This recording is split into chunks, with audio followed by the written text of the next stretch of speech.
Good morning, beautiful people. Happy Monday to you. Big waves out there. Good to see you.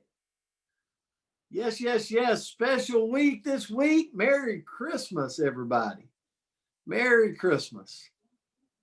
Excited for this week. I love this time of year. Obviously, you can get with friends, family, and just have a great time. And we wish you a very Merry Christmas. And so we got a couple of days. This is going to be kind of a short week. And I know we won't be coming live every day this week, but we at least we will Monday, Tuesday, Wednesday. Um, I'll let Coach.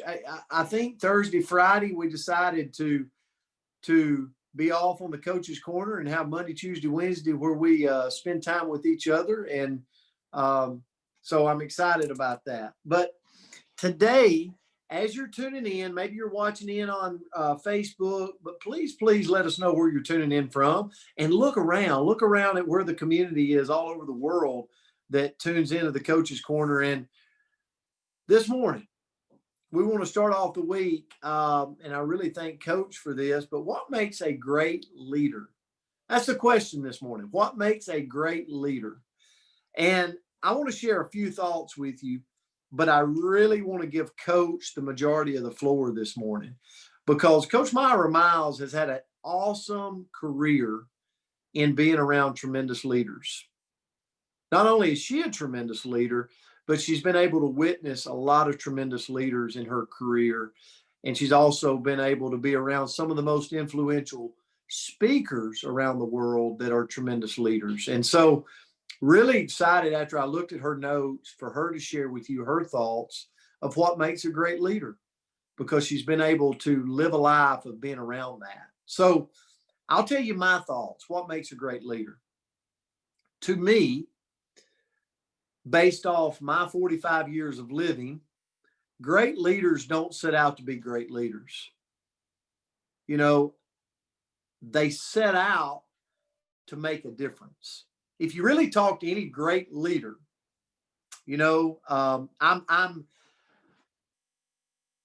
tell you about what I know. Coach Myra Miles knows him a lot better than I do, but Jeremy Pruitt from the University of Tennessee, what makes him a great football coach? Well, I don't think he set out to be a great leader. I think he set out to make a difference. And he's making a difference every day in the kids' lives that he's surrounding himself with. And so if you were to ask him, like, does money drive you? Does fame drive you? Does all the notoriety? No. It's making a difference in those kids' lives. It's what he gets up and thrives at every day. And that's been something that I've witnessed him do since he coached in high school all the way through his collegiate career. Coach knows him a lot better than I do. That's watching from afar. It's, to me, a great leader. It's never about the role of leadership. It's always about the goal of impacting. What kind of impact can I have?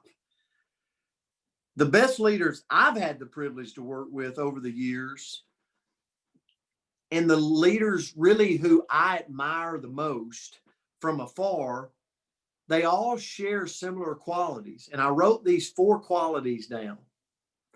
And so as you and me aspire to be a great leader, and we aspire to make an impact, and we aspire to make a difference, here's some of the qualities that these people really have similar that I've witnessed in 45 years of living.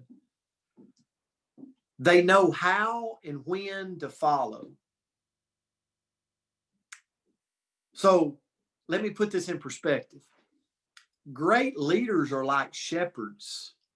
Most of us see leaders leading out in front, and sure, leaders lead out in front, but really, if you really, really watch them from afar, they're shepherds kind of herding the sheep along from behind, guarding, protecting, watching, saying, no, no, no, not there, here, move over here, do this, do this.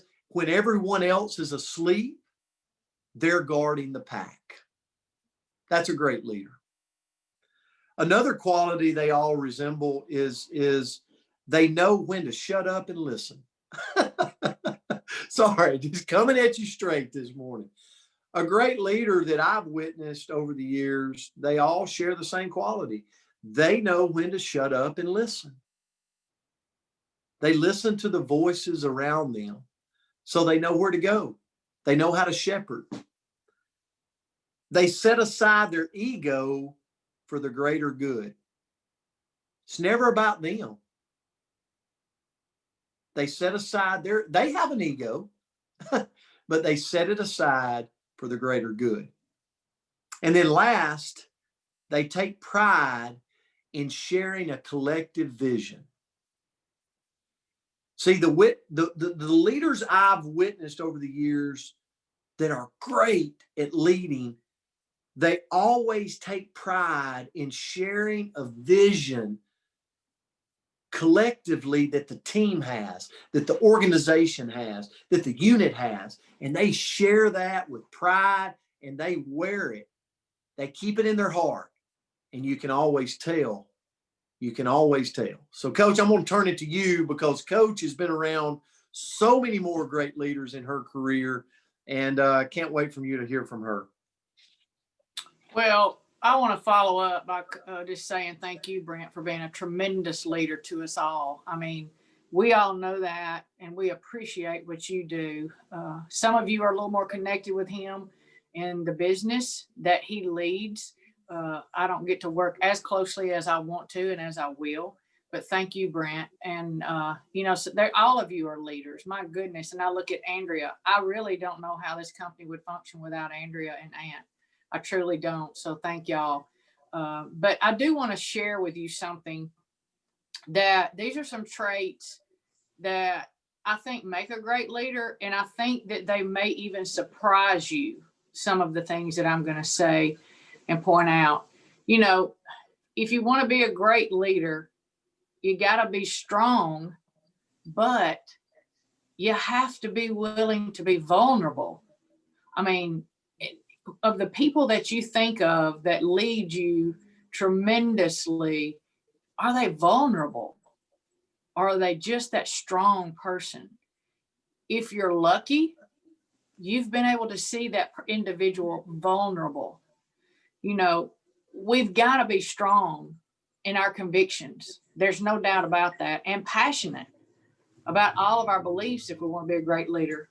But we've also got to be willing to show our weaknesses and flaws. A lot of people have a problem with that. It's a fact that we cultivate strength when we allow our vulnerable selves to be seen and known. The next thing I want to point out to you to consider is we must be tenderhearted and tough-minded if we want to be a great leader.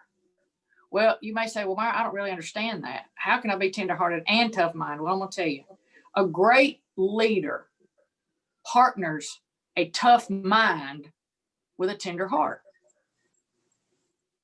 Combine the two. Never mistake a tender heart for a weak mind. And don't confuse a tough mind with a heartless soul. If we want to be a great leader, we must integrate a tough mind with a tender heart. Number 3, if we want to be a great leader, we have to be willing to help and then also be willing to step back. You see great leaders that are compassionate. We all could probably name 10, but there's probably very few that we can say we've seen all these qualities so far that I've talked about. But great leaders always use language like, I understand you and I want to help you. Other things a great leader may say is, these are simple things. I believe in you and you can do it. Those are just simple things. We often say those kind of things to children, don't we? But I think we need to share those simple words and phrases with adults because they're powerful. Another thing is that we have to be open-minded and decisive. Always remember this. Great leaders are great listeners, and they're also great communicators. They're also open to opinions and always available to listen to new ideas. Listen, that's huge. Unfortunately, I've worked with people that have the capabilities of being tremendous leaders, but they're not very open to new ideas. And so it's just wheels are spinning. So there will come a time when a great leader must step up, be decisive, and make the call, even if it's unpopular. I promise you, I bet you can think of somebody right now that you have a ton of respect for as a leader, and they've made an unpopular call, and you have immense amount of respect for that leader. You know, and the last point I want to make is be proud. If you want to be a great leader, be proud, but be humble. You know, our pride can either be a positive or a negative. We want to always be proud of our work and accomplishments, but we must control our pride with humility. I want to leave you with 3 quotes today that I hope you can carry with you. Leadership is an opportunity to serve. It's not a trumpet call to self-importance. That's one of my favorites. Being a great leader means setting out to make some difference somewhere to someone in some place. Some great leaders, y'all, are making a difference with people they don't even know. Great leaders are watched all the time. We're all watched all the time on our actions. The last one is, if we lead with positivity, we will get an organization that is heartfelt and positive. If we lead with negativity, we will have an organization that also reflects that negativity. It simply goes back. A negative leader, if they're pointing that finger out, there's 3 coming right back at them. So ultimately, it's going to affect the entire division. So I challenge you today to just think about these points and just know that each and every one of you, all of us, have the ability to be tremendous leaders and difference makers. Have a great day.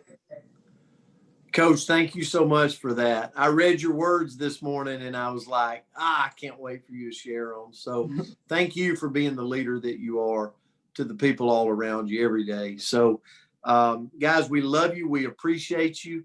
Again, Merry Christmas to you. And we're going to have a great week together. Again, it'll be a short week. We'll go Monday, Tuesday, Wednesday, Thursday, Friday. I know a lot of people will be with their friends, family, in relationshiping, and we want that for you. So we'll see you back here tomorrow. Have a great Monday. Love you guys. Bye, guys. Love you.